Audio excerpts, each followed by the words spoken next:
What is going on, everybody? Welcome to the BizDad recap episode on marriage. Today, we're going to be talking about, you've probably heard me say it 100 times, the number one choice you can make in your life, besides following Christ, is who you marry. So please listen to this episode on marriage, take some advice, learn some things, step in, ask some questions of me. If you have any questions, please reach out. If you hear something that strikes your fancy, jump back, listen to the full episode, learn as much as you can, take notes, and just pour into being the best husband that you can be, to just learn as much as you can about how to be a solid husband to your wife. Please reach out to me if you have any questions. Enjoy this recap episode. Thank you all very much for listening in. Please, again, like, subscribe, all of that stuff that you need to do, and have a very Merry Christmas and a Happy New Year, and we'll see you all in January. Thank you so much.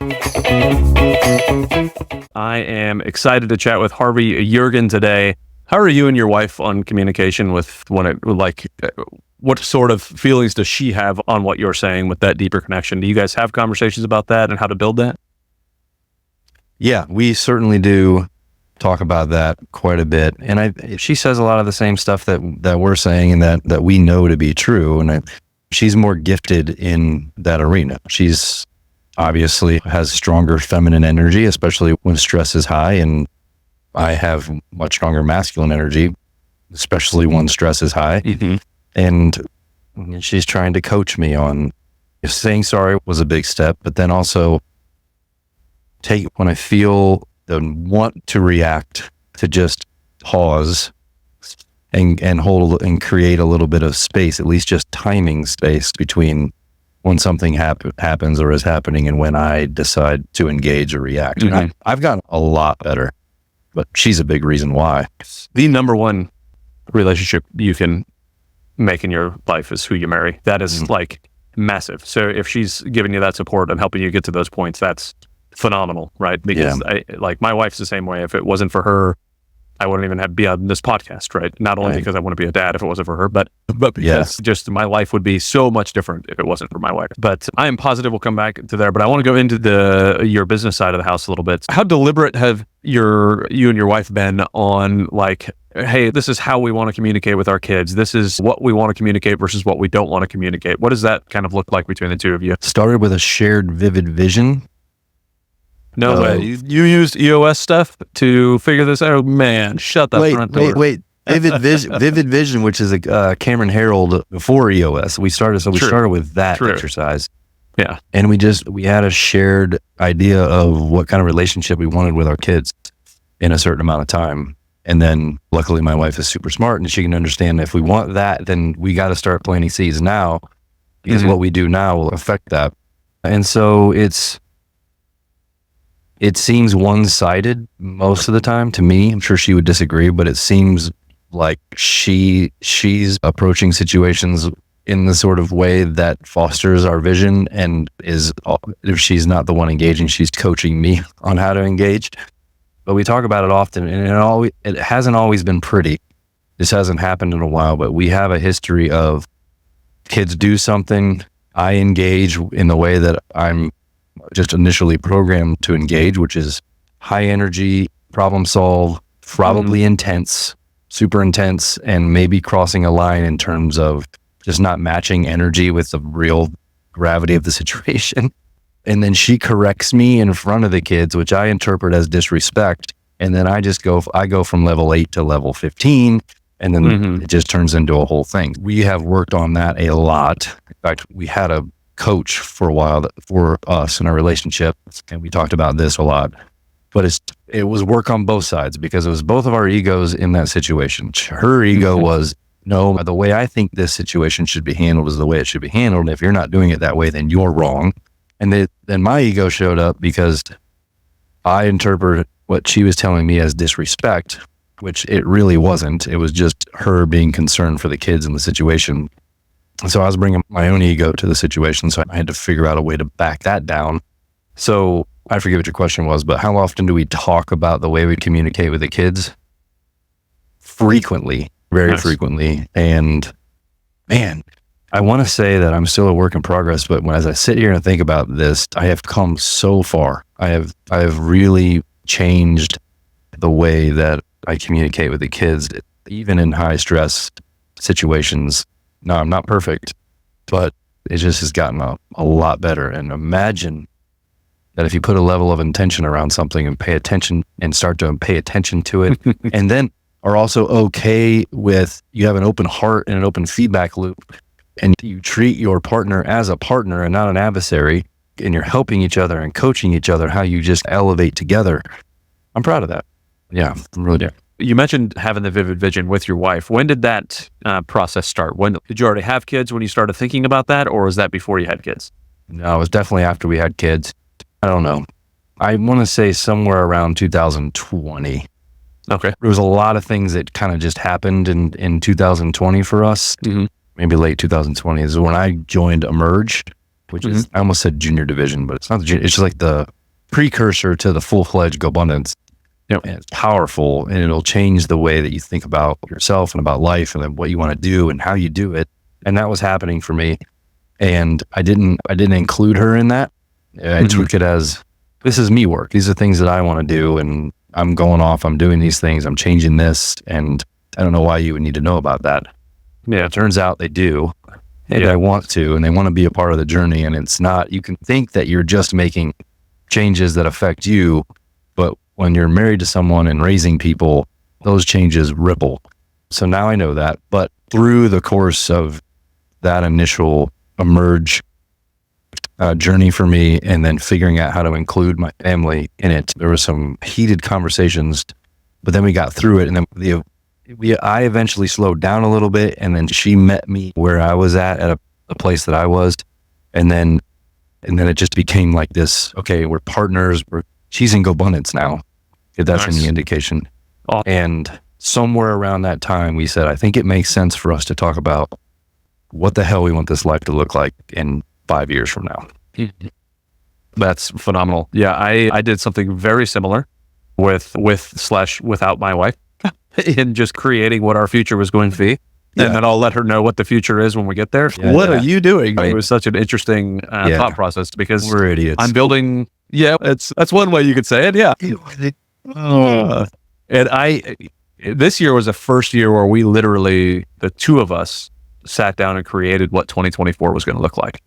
And we've had conversations for a while. My wife, so I was prior military for a long time.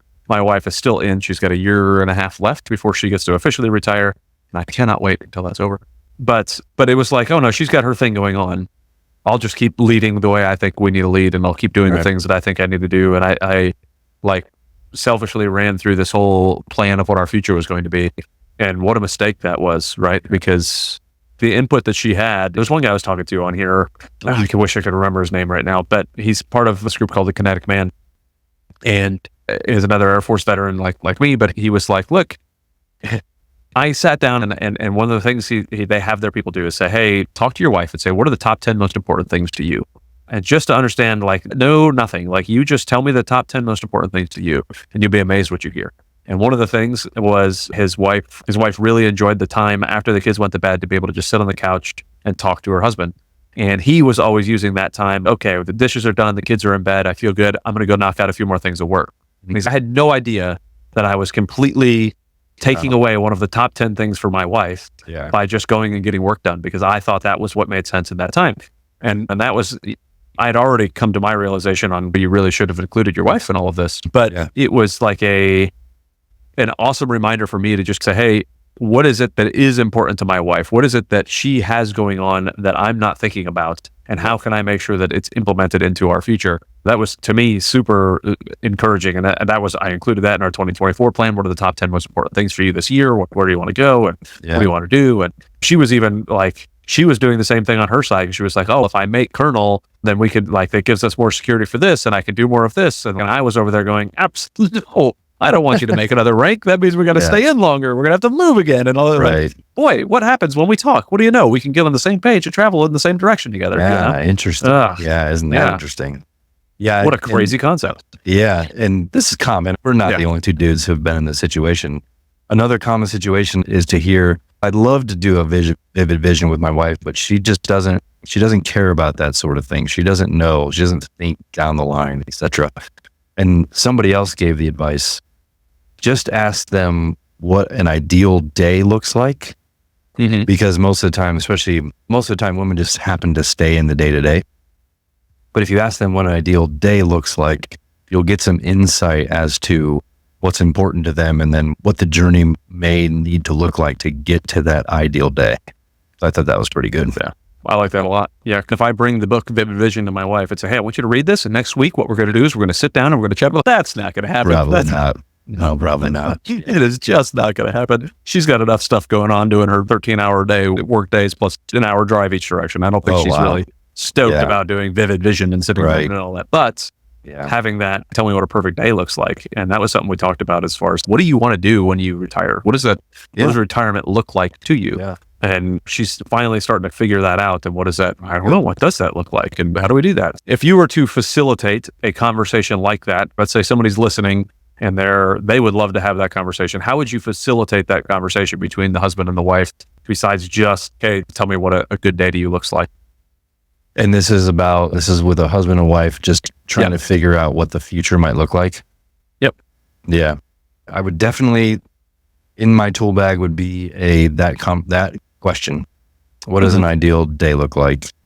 But I would want to know what each of their values are. And I think a good exercise would be, okay, we're going to give you a few quiet minutes. Each of you are going to write down what are the most important things to you globally, just not today, not in the future, but what things are most important to you? As in, if you could spend all of your time on these 4 or 5 things, what would they be? Have them spend some time listing as many things as they can, and then compare those 2 lists and see if we can't come up with some sort of shared list of values.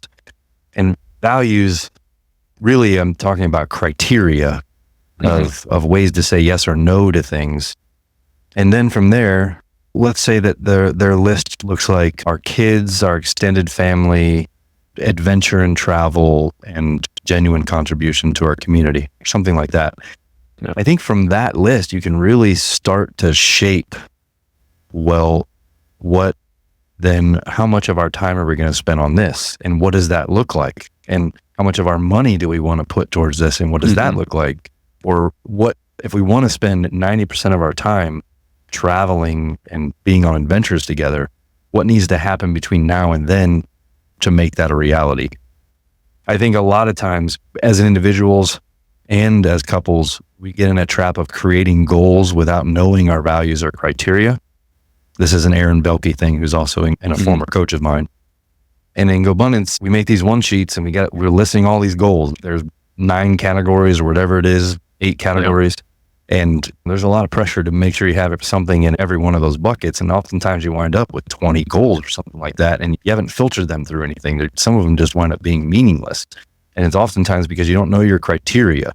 If you can know your criteria, what is the most important things to you, and then craft goals through those so that you're spending more time and more energy and more resources in those specific things, then your goals have stickiness and grit.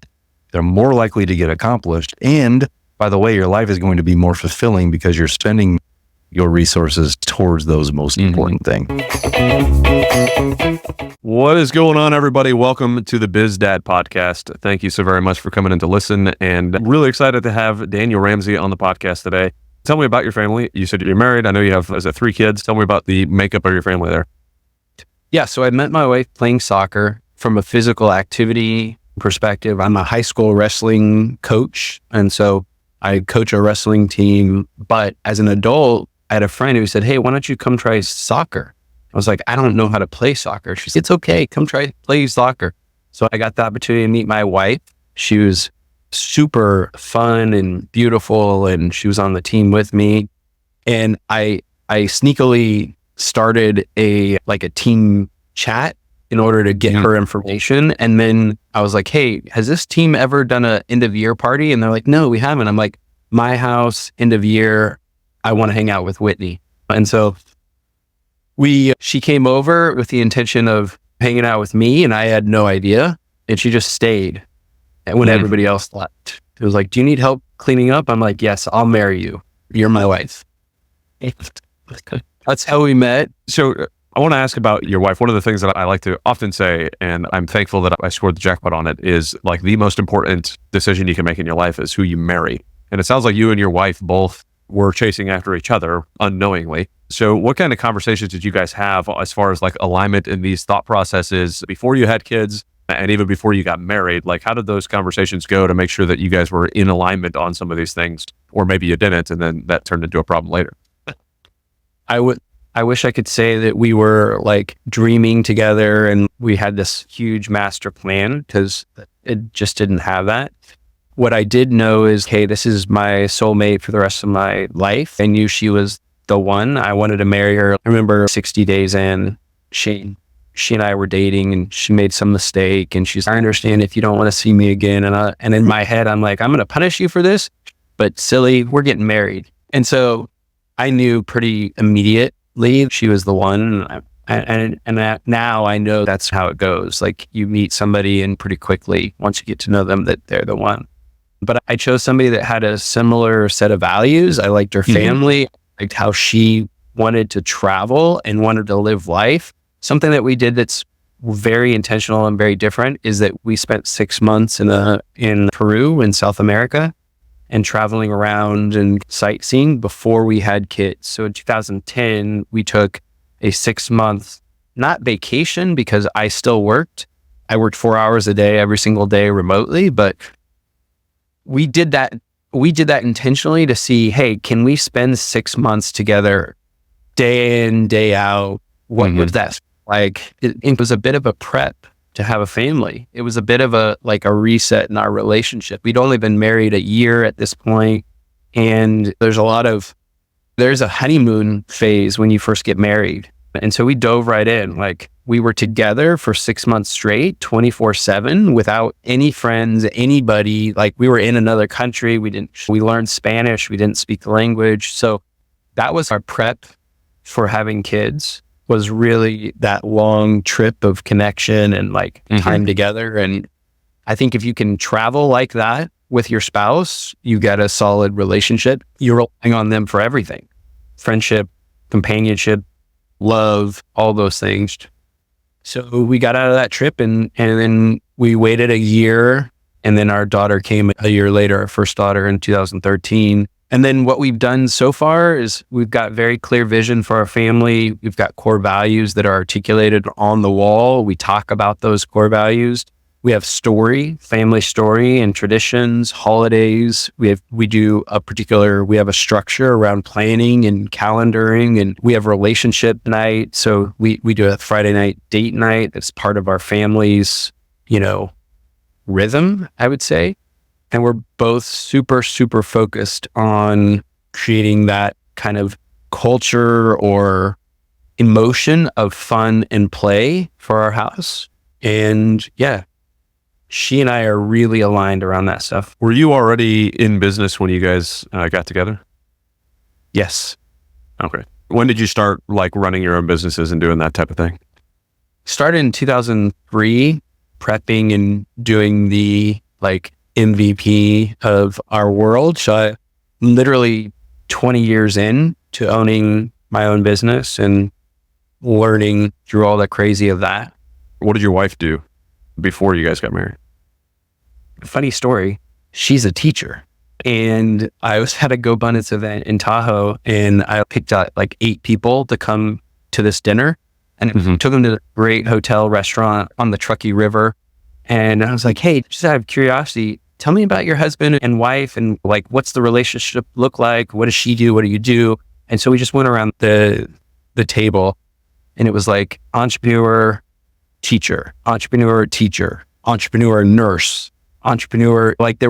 There were literally that combination of hard driving entrepreneur and loving, nurturing, supportive wife in the job and our vocations repeated itself 7 out of 8 times, which I don't think is a coincidence. I think that's the yin and the yang obvious trap, It's funny because my wife is in the military right now and really just wants to go be a teacher afterwards. And so it's comical that you go down that route, because she said since high school, she went into ROTC when she was in college. And then she said, she didn't know if she's going to do it a career or not. And she's only a year and a half away from being retirement eligible. And she's, I don't know, I think I want to be a teacher when I leave, because that just fits her style. Like, she just wants to be that nurturing mom that's there for the kids. And she had such a great, impactful teacher when she was younger that was a former military person. So it matches. And I love that the way that you've worded that, the juxtaposition of the entrepreneur, the teacher. I didn't think about it until you said it that way, but that's a beautiful little match.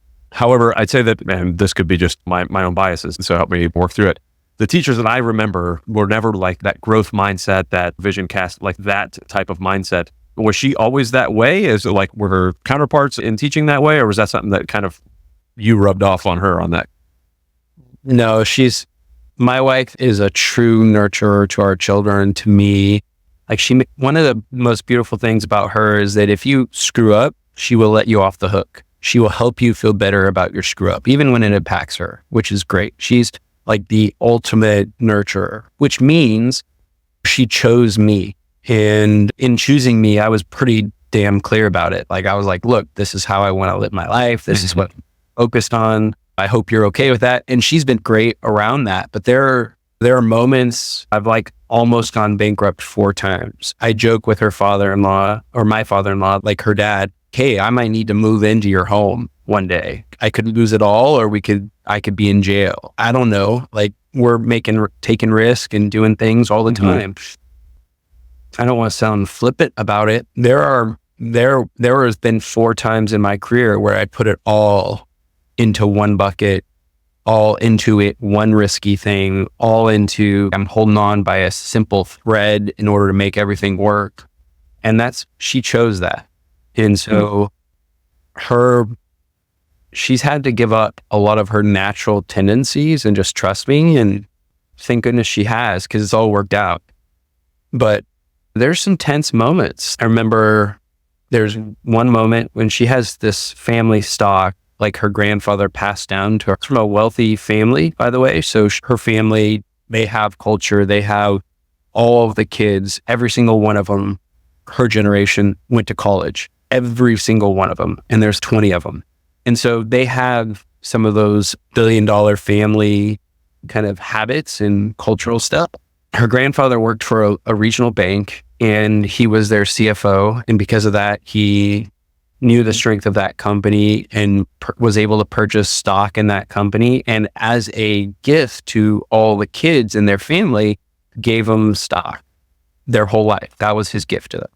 So we are dating, not even married at this point, and she's got a couple $100,000 worth of stock. And I'm looking at that stock and I'm thinking, this stock is a banking stock. It's never going to double. It's never going to triple. I want to sell all of this and I want to buy real estate, because with $200,000, I can buy $1 million worth of real estate. And this is, by the way, 2008.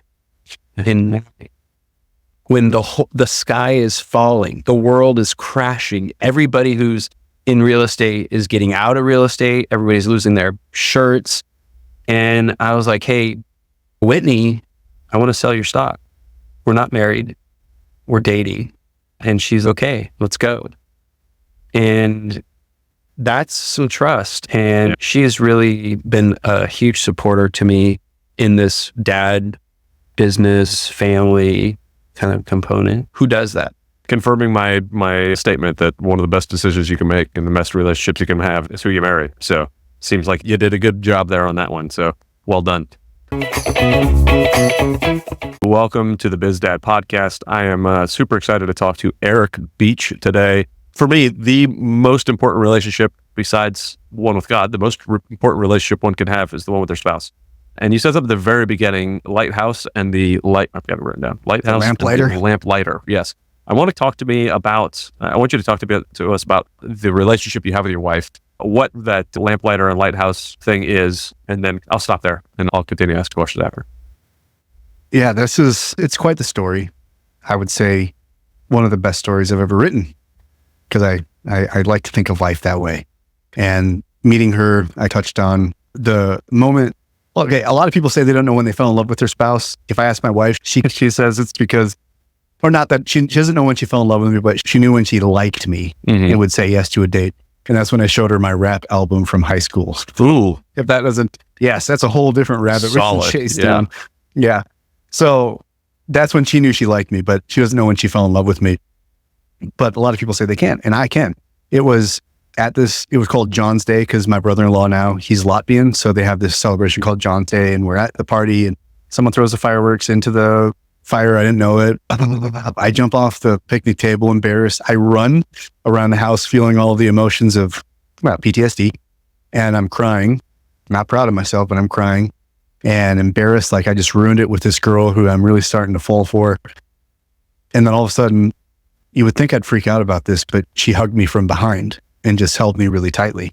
And I don't think she knew that's what I needed in that moment, but somehow she did, because she didn't know anything about PTSD and how I could like elbow to the jaw, and now I'm single. But she embraced me and I just melted. And I was like, I love this woman because she charged for me when people ran away. She saw me at my weakest and she was in.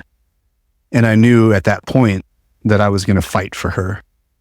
And through fighting for her, I didn't know what that meant. I just knew I would do it. And as time went on, I fell apart. I was a respiratory therapist. We had a new baby. Our company that I was working for in home care gets bought out.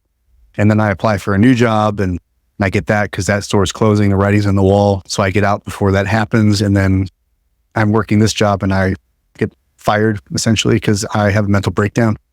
And remember being downstairs just in a pile of dirty clothes that I was supposed to do laundry, and I fell down and I just cried because I felt like the biggest failure in the world. And then my wife came down and found me and we sat and talked. And I applied for a new job and I got a new job and I made it about 3 months. And then I had another mental breakdown. It was a night shift in sleep lab for a respiratory therapy clinic. And again, I'm broken and they give me a week off, 2 weeks off, no pay. They're making me quit so they don't have to, they don't have to give me severance. And so I bow out and I was like, I don't know what I'm doing here. And she said, I've got this. I love photography. My dad had bought her a camera because she was in a college class at the time for photography. It was like an extra, what do you call it? An elective. And so my dad bought her his camera and that started her fascination with photography. So here's my dad, who I'm still dealing with, giving my wife a gift. And my wife actually was another huge reason I started to look at my dad differently, because she didn't know them. And she is a pusher. She's going to not let you off easy. And she didn't let my dad off easy. And my dad always had a soft spot when my sister would talk back to him. And so the same thing happened with my wife. And I was like, you got to stop because he's going to freak out. All those old stories came up and she's like, I don't see that. And I'm like, no, of course you don't, because you weren't there. Yeah. And I'm like, she's just being herself. And it actually helped my dad. And he started to be sweet to my mom. And it was super weird to see that. Like I'd never seen them kiss in my life until my wife made them kiss because we baked them a cake. And that was freaky to see. Really weird. But anyway, so that's the presence she has in my life. And she starts a photography business. And when I'm unemployed and we have our 2-3-month-old daughter, and I become a stay-at-home dad at that moment, and she starts making money, starts making a good business. And then she knew that I love film and was like, hey, do you want to do that? Do you want to make movies? And I'm like, yeah, why? So let's get you a camera and then you can shoot weddings. And then so she gave me a camera and then I started working and I started making films, which is something I wanted to be ever since I was a kid, but was told I couldn't do art. I couldn't do, it wasn't practical. And so she says, yes, you can. And I do. And she votes for me. She secretly sends me to this boot camp for film for a week-long thing. And I fly out to Seattle and I go to this course. We didn't have a ton of money, but it was $500 and she was making it. Her first year, she made $70,000. Didn't clear that, obviously, in the bank, but that was huge for us because it meant that we could live in our house. Yeah. And so she took the reins for 3 years and I was a stay-at-home dad. And then we moved to Kentucky for film school. And she was the one that said, yeah, we can do it. Because she said she'd never leave Marshfield, Wisconsin, where we met. So that was big. She was growing. And then when we left to Kentucky, we grew together away from family dynamics and all that. And again, after a year and a half, I broke down. It was bad. That's when I was suicidal and she saw I had a plan. And so then she became a caregiver for a moment. And that was pretty powerful because I got to really dig into healing. And I remember getting to a place where I was ready to let her go and create and do. And she was afraid to leave me home with the kids because she didn't trust my emotional outbursts. And that sucked. And part of what I've realized is you have to be ready for your spouse to be honest and say she doesn't trust you with your own kids. And that's brutal. That's cold water. And she wasn't wrong, but I had to address that and I had to do something about it. And either I'm going to be mad at her, like, you need to get over this, you know, or I need to accept the truth of that and be like, I have a problem and I'm going to bust my ass to fix it and to work through it. Sometimes that means being real sensitive and not getting stuff done, but I did. And I got to a place where I could finally send her off to go make friends because she didn't need to be around me all the time. And she still was afraid to, but I pushed her out. And so when I say she's my lighthouse, it's because she's always been able to see when I'm close to the rocky shore, when I'm not okay. Like last night, I was in a funk and she goes, "You're not okay, are you?" "Brett, no, I'm not at my best." And she's like, "You want to go up to bed?" Like, "Yeah, let's go spoon. Let's just hold each other." Yeah. And we did that. Not sex. I'm saying literally. Yeah. Let's just go be intimately close to each other. So she's keeping me aware. When am I getting off? "Oh, you're going to make that business again? Are you sure?" And it's painful. I don't like it. The rocky coasts are rocky and they're rough and jagged, but she alerts me to them and I might be mad at her, but she's right. You're mad because she's right. I'm like, no, I'm different. I'm changed. I can do this now. No, you're not. So she's always keeping me aware of when I'm going to crash and burn real hard. And then I putter away back into the ocean and try again. But as far as a lamplighter goes, I am her biggest cheerleader. She is mine. But I believe in her so deeply. I know her so well. She will always, or she would always, maybe not always. She used to not believe that she was capable of a career. She believed she was not that person. I believe she was. I think every marriage is composed of a couple different personality types, and that is the financial savvy, logistical one and the emotionally intelligent one. And as long as you have both of those relationships, you're going to be financially okay, and your kids and your spouse and each other is going to be emotionally connected. Yeah. Those are the two vital pieces. She's brilliant with finances. She is a hard worker, and I saw it in her. And when she was given the offer to take this job and move us from Marshfield to Milwaukee, a place we didn't know that was expensive, for a job she'd never done, she's, "Can I do this?" And I'd say, "There's no way you can't." Because you don't meet resistance and roll over. You wrestle it to the ground until you've solved it. That's me lighting her lamp. That's me fueling her passion because she doubts herself like anyone would. But I know her and I fuel her forward, and that brightens her light, and she can go in, and I listen to all of her struggles at work. I listen to all of her successes at work, and I support. I'm an expansion tank so she doesn't blow up, so she can boil over the top and not spill out everywhere. She can calm down and go back to work with more balance and say the things that aren't real but need to be said so that she can get to the real truth that's beneath that. And as long as I keep doing that, her lighthouse shines. And then she can continue her mission, which is keep me aware of the rocks. So I'm keeping her fueled, keeping her lit. And in doing that, she's actually then able to help me in the way that she needs to help me. So it's reciprocity, it's a partnership, it's a collaboration. And that's just the metaphor that always has rung true in my heart about when I imagine us as our relationship dynamic, not being codependent, but interdependent. So you mean to tell me that a husband and wife work together to grow together? Well, that's crazy. Wow. That's insane. Yes. Yeah. Interesting. It's the definition of love. It's an interesting concept you have there. It's one way to think about it. But no, I really like that one. I look at my relationship with my wife, and I would be nowhere near where I am today if it wasn't for the relationship with my wife, right down to a very similar thing, breaking down in the kitchen over some Afghanistan stories I had told myself. And it was it would not have gone the same way had she not been there. There's just there's no direction I can go that I can't look at her and see the fingerprint of her on where my life is now from the moment I met her. I like the lighthouse side of the house, what you're saying there. My wife definitely makes sure that I'm looking at things in a different perspective than I ever would have. Like there was one moment just recently where I was like, hey, but again, logical brain. Everything comes down to logic. I don't think about the emotional side of things 9 times out of 10. Every time I have leaned on any of the emotional side, other than with my kids, it's gone wrong. So it's always taught me not to use my emotions anyways. I was looking at her and I was like, man, market's going this way. The rates are this way. Rent is this. Blah, blah, blah. Let's see what we can get to sell the house. That if we can make X amount of money if we sell the house, then it's worth it to me. And then she comes in and she's like, everything that she had mentioned was all the emotional side that I'd never thought about. Hey, I'm going to be retiring in a year and a half. We're still in the middle of homeschool, right? In the middle of the homeschool year. We've got all this stuff and all this. I was like, yeah, but numbers. Yeah, but numbers, dear. Like, I'm not sure.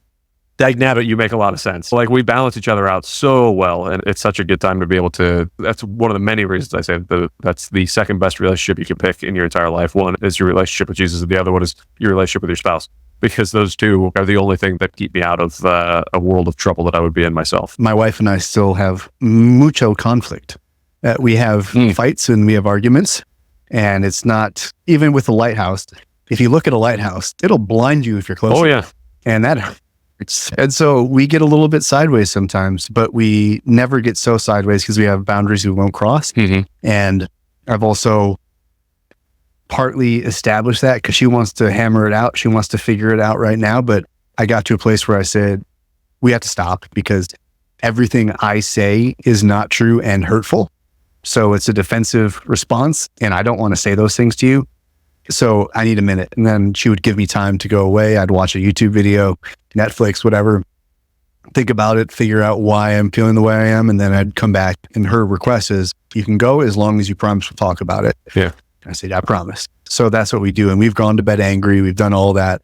And partly it's because we don't want to be up at 2 a.m, pissed at each other, finally resolve it. And she has to get up at 5. Anyway, so we've had a little interesting path, but I just wanted to articulate that it's not always sunshine and rainbows. And sometimes she knows my brain, I have a brain injury, and I forget about it. So it frustrates her because I think I have no limitations, but then she knows the ones that I do because I forget about them. And sometimes she'll be like, I do get frustrated with you because I just want you to figure it out. And after 13 years, I understand that. And I'm trying. But so we get frustrated with each other, even though we love each other deeply. And I think that's part of it, because love is the relentless dedication to the spiritual development of yourself or another. So that's how I love myself, is continuing to grow spiritually. And that's how I love her, is by continuing to empower her to do the same. And as long as we're doing that, we're solid. We're on the highway. But if we get off of that, where I don't care about her growth and I don't care about mine, or she's holding me back from my growth, or I'm holding her back from hers, or we don't care about growth, she's growing and I don't care about it, then we're in trouble. Mm-hmm. And that's where things go wrong. Yeah. Because it's about us, not me. So there's that. And Does then that I mean also you're wanted not to a ask, perfect dad too? Is that what that means? Oh no, So you are perfect. Just okay. I only fail with my wife.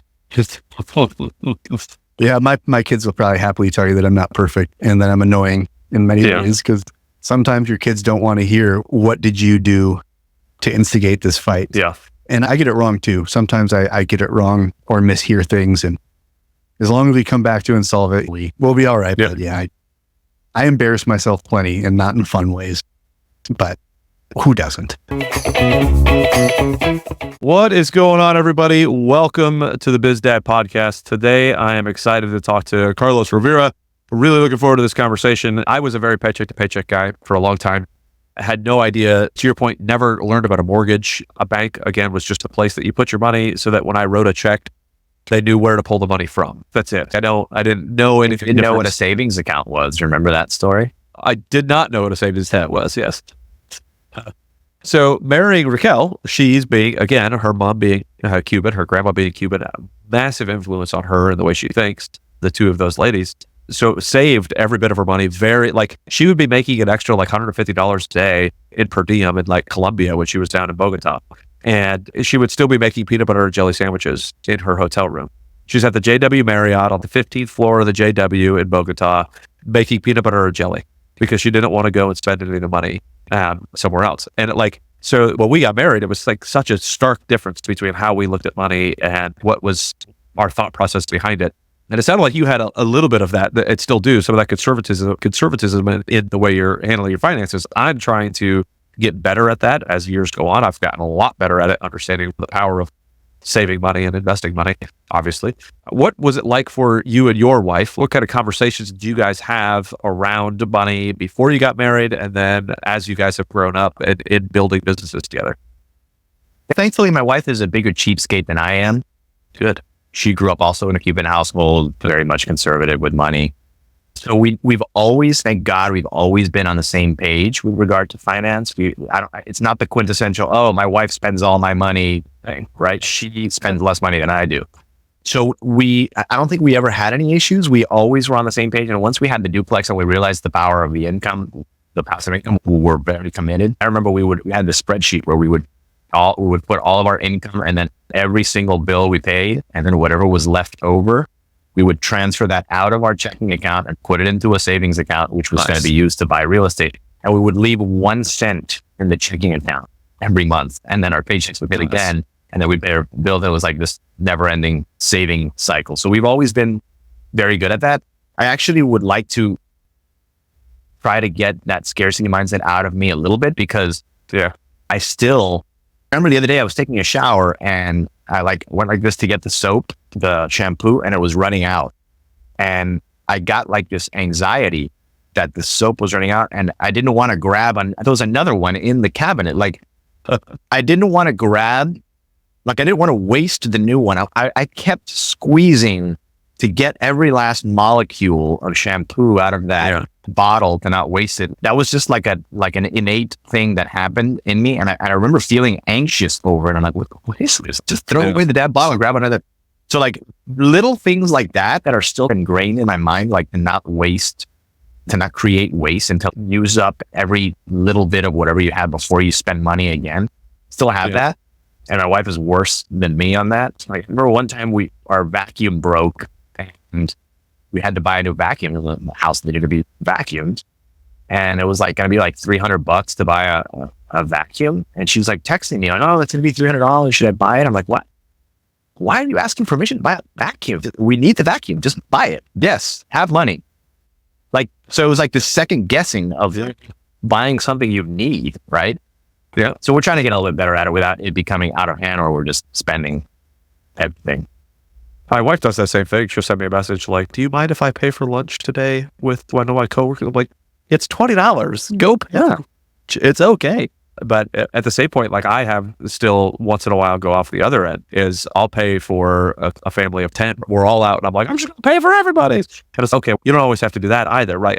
For me, I love being able to do that. I love being able to break bed with people and pay for their meal. For her, it comes from a scarcity mindset as well. So it is a lot of balance. And I'm happy that we're able to balance each other out. And I'm happy that you're working on at least looking at that part. Because you mentioned the shampoo thing. And I remember there was times where I'd walk in and my wife would have the old shampoo bottle tipped upside down over the new shampoo bottle. With water in it. To water it down. You shake it up a little bit to pour it over so it would go in. Another thing is the paper towels. I'll grab a paper towel to dry my hands.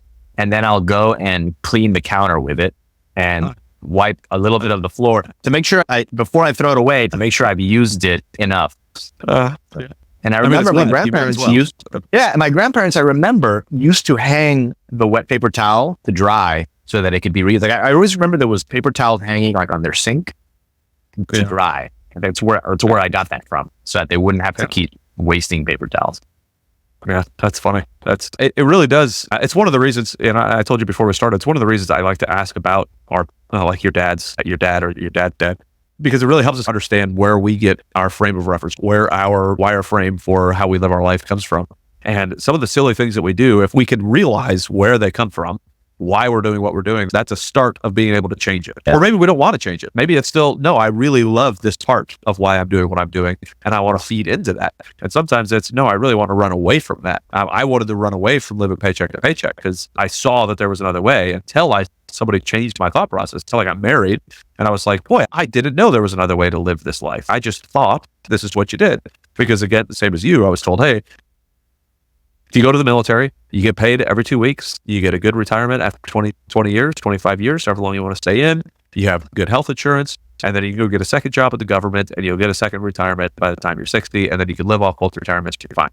I said, okay, that makes sense. So I'm just going to spend all of my money because I'm going to have retirement. What do I need to save money for? It just was never a thing. I tell somebody, again, broke that wireframe. I want to challenge anybody listening. Think through what your parents did. Think through why you're doing the things that you're doing. Is it because there's a scarcity? Is it because that's what you always saw? Is it because, I think I've told this story on the podcast before, but there was a thing with my wife told me, I can't remember if it was a Spanish thing or whatever, it doesn't matter. But the daughter saw the mom cutting the ends of the ham off, putting it into the pan. And before on Christmas Day, cutting the ends of the ham off, put it into the oven. Why do you cut the ends of the ham off? Let me call grandma. Grandma's the one who taught me how to do this. This is what we do. Call grandma. Grandma says, I don't really know. We just cut the ends of the ham off, put it in there. Call great grandma. Great grandma says, oh, the ham was too big to fit in the pan. So that's just what we did. Okay, so now all of these years you've been cutting the ends of the ham off, even though you got a bigger pan and it all fits for no reason. So if we could figure out why we're doing the things we're doing, even when we're raising our kids, if I can figure out why, like there are times I cannot stand when my sons cry for no reason. And I know it's because I used to cry a ton for no reason. Like I was raised mostly by my mom. My dad worked his butt off all the time, so he wasn't around as much. So I would cry just because I was around the emotional side of my brain a lot more with my mom and my sisters. And now it drives me bonkers. And I'm like, I really need to control that back because there are times where my kids are going to cry and they need to cry and I need them to be comfortable with that. So I need to get more comfortable with it. But man, oh man, it's tough work. Welcome to the BizDad podcast. I am super excited to talk to Maddie Aitchison on the podcast today. How much did you and your wife talk about all of this before you had kids? And how much of it came up because you had kids? I was so fortunate to get involved with GoBundance at 25 years of age. So I joined GoBundance before I had a kid. Yeah, you've been around for a little while. And I've got a 9-year-old now. So I was around the David Osbornes and the Hybens and the Tims and a lot of the great men and leaders of GoBundance at a really young age. So I was able to think about and have some of these discussions well before we had kids. But let's be honest, there's no playbook when you become a parent. And when it comes to everybody based on their own unique experiences, their own outlooks, their own goals, everybody's going to approach the situation a little bit differently. Honestly, I was approaching the situation based on the foundation that both my parents poured for me in the sense of how they showed up as parents. But really, a lot of those conversations took place as we were somewhat crossing those bridges in a lot of ways when it came to our kids. Yep. And the beautiful thing that I'm so grateful for is my wife is, just as committed to being the best parent that she possibly can, just as committed to being the best wife that she possibly can. And therefore, our 1 + 1 does not equal 2 humans. Showcasing an example, I feel like our 1 + 1 = 100. And to me, that's something that I know not everybody has. And I feel very lucky and special to have that in a partner. But we also just have a lot of open dialogue with our kids. Like we don't really shelter our kids on a lot of stuff. We try and talk to them as adults, even though they're little humans. We try and help them problem solve, but not do it for them. So I think when it came to a lot of how we're leading and living our lives, it's not necessarily saying this is our framework. We had it set in stone and we've executed on that. What I have found, and this translates into, I guess, maybe all areas that I would consider having some level of success in, is I just keep very consistent spaces of time for us to have awareness and discussion in these things. And therefore we can make really quick pivots and course corrections, or we can double down on the things that are working really well. So we just have very consistent frameworks for carving out time and space to consistently work on the stuff that's important to us, to talk about the things that are important to us. And therefore, by doing that, all it does is enhance our awareness and empower us to make the next right decision based on what it is that we think we're trying to move towards as an outcome. My answer could be different in 6 weeks, if I'm being totally honest with you. But we have our core tenets of our foundational pillars that we consistently use as, again, our bumpers to our bowling lane of parenting, or our bowling lane of marriage, or our bowling lane of life. Mm-hmm. Those keep us from bowling gutter balls. But I also know that every time I step out to that lane, it might be a little bit different. And I have to be willing to adjust in order to get the score that I'm trying to hit. If you step over that foul line, you never know. You're going to slip, throw it in the other lane. So you got to be careful for sure. Yeah. Don't step over the foul line. That's ending up in jail again. We don't need that. None of that. Nope. So you said that leaving yourself spaces to actually have the time to discuss those things. So what does it look like practically for you guys? Is it all weekly, monthly? What does that look like practically? Like actually having the spaces to have those conversations as spouses and as a family? Yeah, we talked about the relationship rechargers. Jim Shields, who's a buddy and friend, wrote an awesome book that really inspired me in a lot of ways, 18 Summers. I read that before I had my first kid. And I was Y'all blown you away. had start on this stuff. Yeah, I was just so blown away by somebody being that intentional with their kids and one-on-ones and family board meetings. So we do, like my wife and I just this last weekend just completed our one-on-one quarterly days with each of our girls independently, and then we swapped. And those are things that our kids love to do. It's a great way for us to get feedback. But in terms of a very simple cadence, Marie and I use the relationship recharge, which I took from Jim Shields' stuff and made it my own a little bit. So on the relationship recharge, Marie and I do it every Sunday. And we essentially ask each other 3 questions. What did I do well this week? What could I have done better? What do you have coming up this week that I can support you in? Instead of me assuming where I crushed it as a husband, which is all the time, I'm 10 out of 10, but tells me, yeah, where did I, think I did? She'll affirm for me where I did really well. And maybe I can do more of that going forward. Where did I not do so well? She'll affirm that for me, and that spotlights opportunity for growth. And then the last piece is, hey, what's going on this week that I can really show up for you in the capacity that you need? Not the way I think I need to show up for you, but you tell me, how can I best support you? And oftentimes it's a lot less than I think I need to do. Yeah. And so it's just creating those open lines of dialogue and communication for us to get in, do the little work under the hood of the car, and make sure that we're still driving in the right direction. Same thing, we just started doing it with the kids. Hey, what did dad do well this week? What did I not do so well? What do you got coming up this week that I can help you with? And those simple little questions are just an amazing framework to carve out 20, 30 minutes of time to get feedback from the people you say you're doing all of these things and showing up the best you possibly can for in the first place. So my thing is, I don't want to be right. I just want to win. And when I say I want to win at being the best dad I can possibly be. I want to win at being the best husband I can possibly be. And so instead of me assuming where I'm crushing it and what other people on the outside looking in are telling me you're a great dad and you're doing this and that, I want the real raw feedback.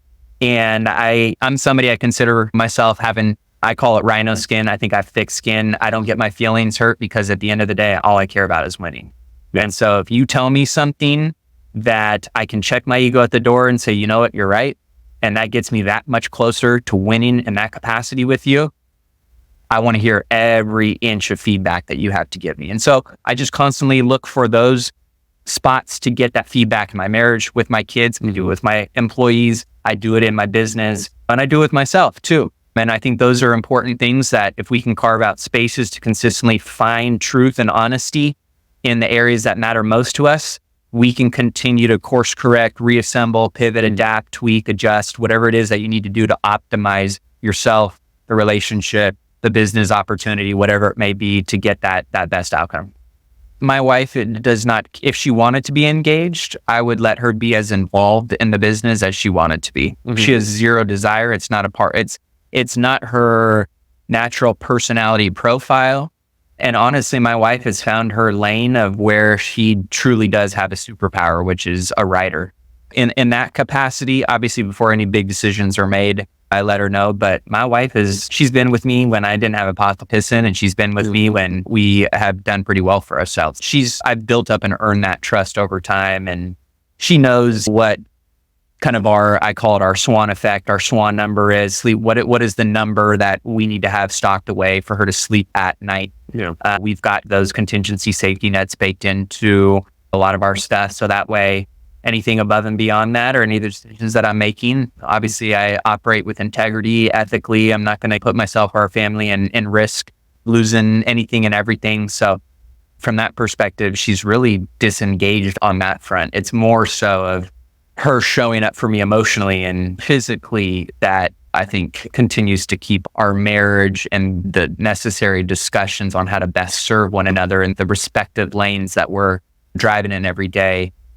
Those are the things that we consistently do very well and prioritize to make sure that those conversations. One of my favorite quotes from a book that Susan Scott wrote called Fierce Conversations is the conversation that you are or are not having is what the relationship is. And for us, we just consistently try and find ways to make sure that we're having communication, and that whether it's good, bad, indifferent, spicy, whatever it may be, that those are happening at a frequency that allows us to stay on the same page and course correct when needed, or to keep doing more of what we're already doing. So just communication for us. Awesome. I'll say that I've had probably 4 or 5 different guys in the last 2 weeks that I've been chatting with about setting these family goals and all these things. And they've been trying to figure out how do they get their wife on board with doing some of these things because they're just not on board. Now, you have had the benefit, I think, of being in GoBundance for the last 10 years, which has really helped, and your wife seeing that through this entire time. So what was the process like? Because you're saying she's not interested now in like the business side of the house, but what was the process like at the beginning to try to get her involved in like creating these family core values and all this stuff? Was that something you just took the lead and made sure that it was happening regardless? Or was that something she was like, dude, I'm totally on board with this. Let's make it happen? Yeah, a lot of it was, I'm gonna take the lead and I'm gonna drag you along with me. And over time, I tried to get my wife to be as passionate and astute and enthusiastic about a lot of these things as I did coming back from these events. Like, babe, we got to do this, we got to do that. And then when you do something consistently over an extended period of time and you let the results speak for themselves, it's really hard to deny or even argue against it. And so I've just done enough of what I said I was going to do now that she trusts in the results. And therefore, over time, I've stripped away some of that resistance to even for her not being a natural personality profile of wanting to share these things or wanting to go and build this or wanting to go and do this. Like, it's just over time desensitized her to some of her own fears or apprehensions or resistance to these things because I have kept her in proximity to what I've been doing. And the other part of it is, I give her DNA in this. It's not me top down dictating what this vision looks like or what these core values are. I am good at getting the ball rolling and doing, let's say, 80% of the heavy lifting and letting her come in on the tail end and saying, what do you think about this? Should we change that? What am I missing here? When I read her my vision, she was like, this is amazing. Like, this is everything we've been talking about. And I'm like, yeah, I just put it into something tangible that we can emotionally wrap our heads around and get excited about, right? And then every year now she's more interested in giving input in the 5-year vision, right? With the core values. It was one of those things where now all of a sudden she's talking to the kids about why they were out of alignment with their core values. So I think as a leader or patriarch of our family, it doesn't, just like she takes the lead in a lot of things that I naturally wouldn't take the lead in, and she does the 80%, I do the 20%.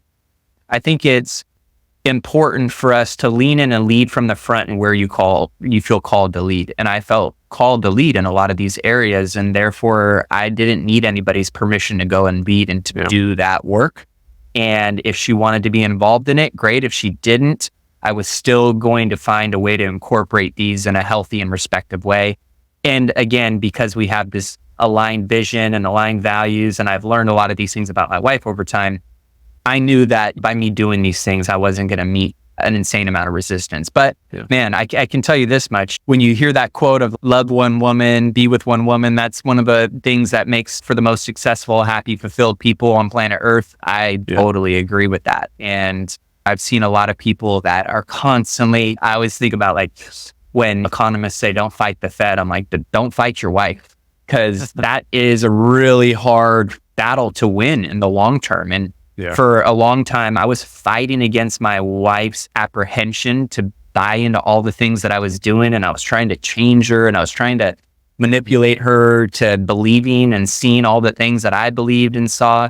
And it was just the wrong approach. I was fighting against the grain in a way that the best way to change somebody is just to go to model it and be the best example of it. And if it really is aligned with the outcomes that they want or what they believe in, over time, they're going to start naturally just coming to that side a little bit more. And so that's been my subscription for how personal development gets implanted into our family.